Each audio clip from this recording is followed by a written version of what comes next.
Before I began, I wanted to say a few words about Iran's missile attack on Israel today. At my direction, the United States military actively supported the defense of Israel, and we're still assessing the impact. But based on what we know now, the attack appears to have been defeated and ineffective. And this is testament to Israeli military capability and the U.S. military. It's also a testament to intensive planning between the United States and Israel to anticipate and defend against the brazen attack we expected. Make no mistake, the United States is fully supportive of Israel. And I've spent the morning and part of the afternoon in the Situation Room and meeting with our whole national security team and consulting with the Israelis indirectly because, in terms of their impact on us. And the national security team has been, as I said, in constant contact with Israeli officials and their counterparts. And it's going to continue to be brought to me throughout the day. We're still out to share updates when we get them, and we will do that. And now I want to turn to what we're going to be talking about today, the damage done by this horrible hurricane. My top priority, and I mean this sincerely because we've been through a lot of these, my top priority is to ensure the communities devastated by this hurricane get the help and support they need as quickly as possible. As quickly as possible.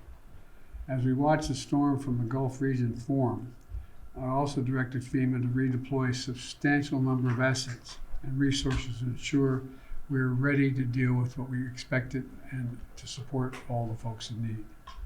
We had over 1,000 federal personnel, including search and rescue teams, at the ready on the ground before it hit.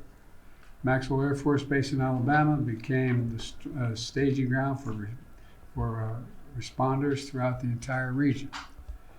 With 2.7 million meals, nearly 2 million liters of water ready to be distributed before the hurricane hit. I immediately approved emergency declarations as soon as I received the requests from the governors or the state officials. Still, with all this preparation, this was a hurricane of unprecedented and historic proportions.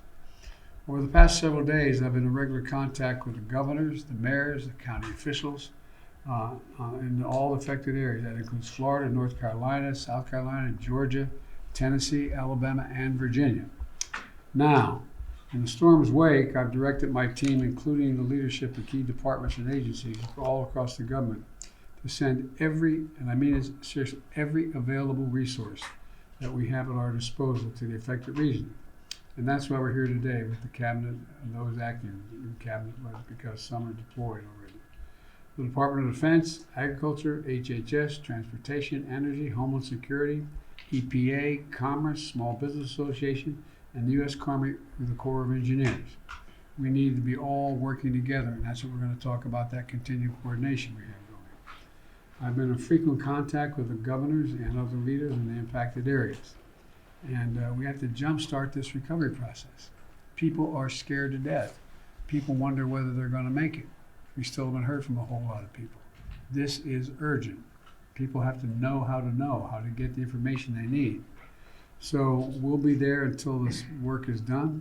It's going to cost, I predict to you, I don't have a number. I think it's going to cost billions of dollars to restore these areas to where they were before.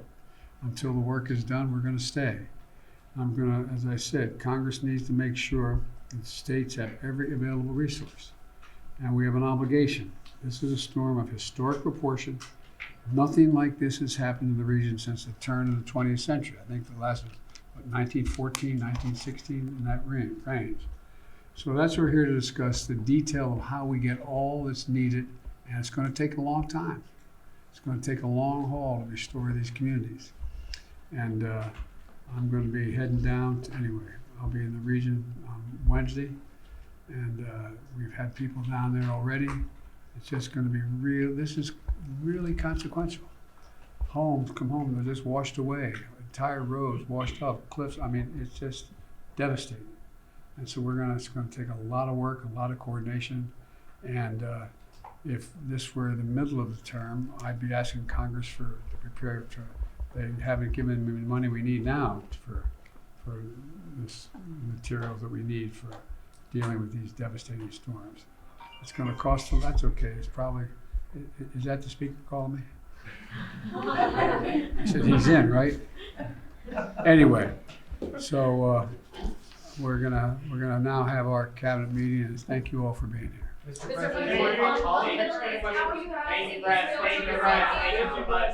how would you like Israel to respond to Iran? That's an active discussion right now. We got to get all the data straight. We've been in constant contact with the Israeli government and our counterparts, and that remains to be seen. What is your message to Prime Minister Netanyahu, and have you spoken with him today? I haven't spoken with him. We have spoken with all his people, and I'll be talking to him, and my message will depend on what we finally conclude is needed. What do you believe the consequences for Iran should be? That remains to be seen. Thank you. Thank you.